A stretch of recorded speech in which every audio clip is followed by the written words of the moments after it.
Channel बना बना कर वो लोग जिनका काम था पाइपलाइन दुरुस्त करना, गटर साफ करना, वो लोग भी माशाअल्लाह सहाबा पर गुफ्तगू कर रहे हैं।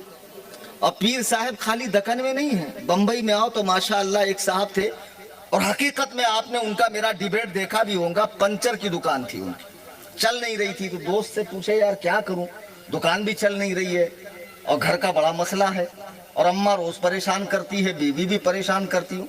तो बोले मैं आपको एक बिना मूड़ी लगा हुआ बिजनेस बताता हूँ, जिसमें हींग लगे ना फिटकरी और रंग आवे चोखा।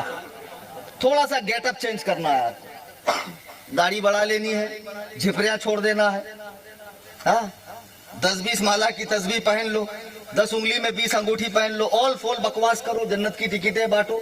माशाअल्लाह सक्सेस हो गए, कारोबार चल गए। आज उनके भी मुरीदीन नहीं मुरीदैन हैं। फरमाते हैं मेरे बहुत मुरीदैन हैं, जबकि उस गदहुल लजी खर दिमाग को ये भी नहीं मालूम कि मुरीदैन 2 को बोलते हैं। मुरीदैन कितने को बोलते हैं? लेकिन वो क्या फरमाते हैं, मेरे बहुत मुरीदैन है। माशाअल्लाह माशाअल्लाह। अब बंबई में जब मुनाजरा हुआ तो पीर साहब को हमारे सामने लेकर आ गए। भाई आलिम का मुकाबला आलिम से तो हो सकता, अब आलिम का मुकाबला किसी डिप्लोमा वाले से हो सकता। अभी देखे नहीं बेंगलोर में एक साहब मुफ्ती अख्तर हुसैन के सामने क्या लेकर आ रहे, वो 2-4 महीने का कोर्स किसी इंस्टीट्यूट से किया, कोर्स किया, उनको डिग्री मिल गई डिप्लोमा की, वो आ गए मुफ्ती अख्तर साहब से भिड़ने के लिए। अरे भिड़ो तो कायदे के आदमी से भिड़ो ना यार। अब हमको मुनाजरे में लेके गए, बोले आज आप बहुत चिल्लाते हो, आज आपकी खैरियत नापी जाएगी, बहुत बड़े बड़े हजरत लोग तशरीफ लाए हैं। तो मैंने कहा होंगे वाकई में इल्म के बड़े, मुझे क्या मालूम, बड़े से मुराद बहुत बड़े पेटुल उलूम वाले थे माशाअल्लाह, जुब्बा कुब्बा। अब ये धौंस उसको जमाना जो तुम्हारी हकीकत न जानता, समझे। गुब्बारे के अंदर सुई टोच दो, पूरी हवा निकल जाएगी। हर सूझा हुआ आदमी सेहतमंद नहीं होता है। जब हम मस्जिद में पहुंचे तो माशाअल्लाह पीर साहब बैठे थे और नीचे किताबें रखी थी। तो हमने कहा पीर साहब सबसे पहले ये तमीज सीखो कि अल्लाह की किताब रसूलुल्लाह की हदीस नीचे रखी है और तुम ऊपर बैठे हो।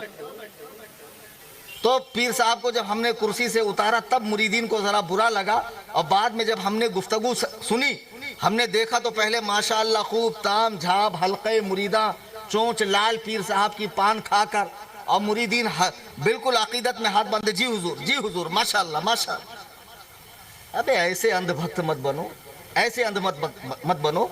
शरीयत ने पीर में 4 शर्तें रखी है, वो 4 शर्तें जिसमें पाओ बैत हो जाओ।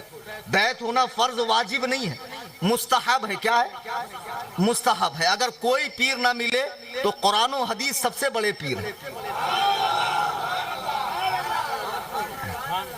अभी अच्छा कल कोई आदूनी में बोले बड़ा फित्तीन मौलवी था, आकर फितना करके गया, फितना जगा कर गया। बोलना अगर वो फित्तीन होता तो उसके तकरीर में सामने बैठ के एक साहब 2-3 नींद मार लेते।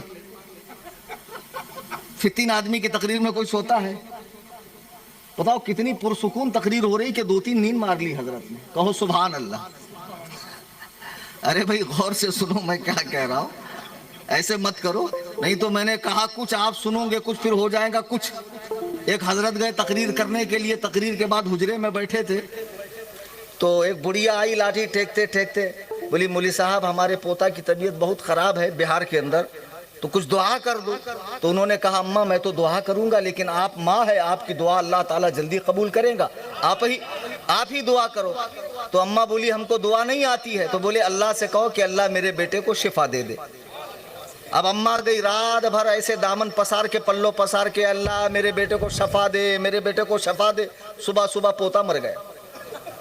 अब मर गया तो फिर लाठी लेके आई मौलवी के पास, कम बखत मौलवी क्या उल्टी दुआ सिखा दिया तुम, हमारा पोता मर गया।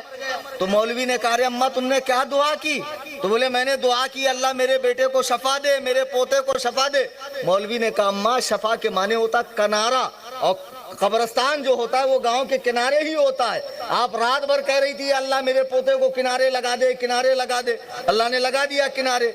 शफा और शिफा में कितना बड़ा फर्क है। शिफा के माने صحت یابی ہے، اور شفا کے معنی کنارہ ہے، قرآن کے اندر بھی یہ لفظ ہے نا۔ تو کہنے کا مطلب یہ ہے کہ پیر صاحب پہلے اپنے تلفظ صحیح کرو، مریدین کیا ہوتا ہے، مریدین کیا ہوتا ہے، بعد میں کلیم حنفی سے ٹکر لو، آدمی دیکھتے نہیں ہو آ جاتے ہو اور پھر بعد میں مسئلہ ہو جاتا ہے۔ میں عرض یہ کر رہا تھا، اب پوری دنیا میں ایک فضا بنی ہوئی ہے، ٹچے لوگ، بے حیثیت لوگ جن کو آتا جاتا کچھ نہیں ہے، فرماتے میری تحقیق یہ ہے، ماشاءاللہ ماشاءاللہ ماشاءاللہ، میری رائے یہ ہے، میں نے قرآن و حدیث میں یہ پایا ہے۔ اتنا بڑا پایا ہے تم نے کہ تم کو محدثین نہیں دکھے۔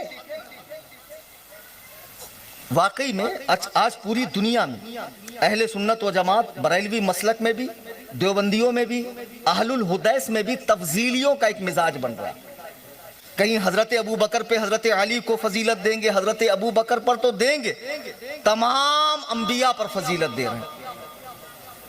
اور دیکھو آپ دیتے ہو دو، کھلم کھلا اپنے رافضی ہونے کا اعلان کرو، ہم آپ کو ٹچ نہیں کریں، لیکن یہاں رہ کر دھاندلی کرو گے تو نہیں چلے گا، اس لیے کہ ہم دین کے چوکی دار ہیں۔ کون ہے؟ اور چوکی دار سے چور کو نفرت ہوتی ہے۔ چوکی دار سے نفرت کس کو ہوتی ہے؟ ہاں، کہ انہیں کب ہٹے اور میں کب جا کے اندر جو ہے مال ہڑپ لوں۔ تو جب تک ہم زندہ ہیں، ہماری سانسیں چل رہی ہے، کلیم حنفی کی جان میں جان ہے۔ ارے ادونی کیا، تم ادونی میں مجھے روکو گے؟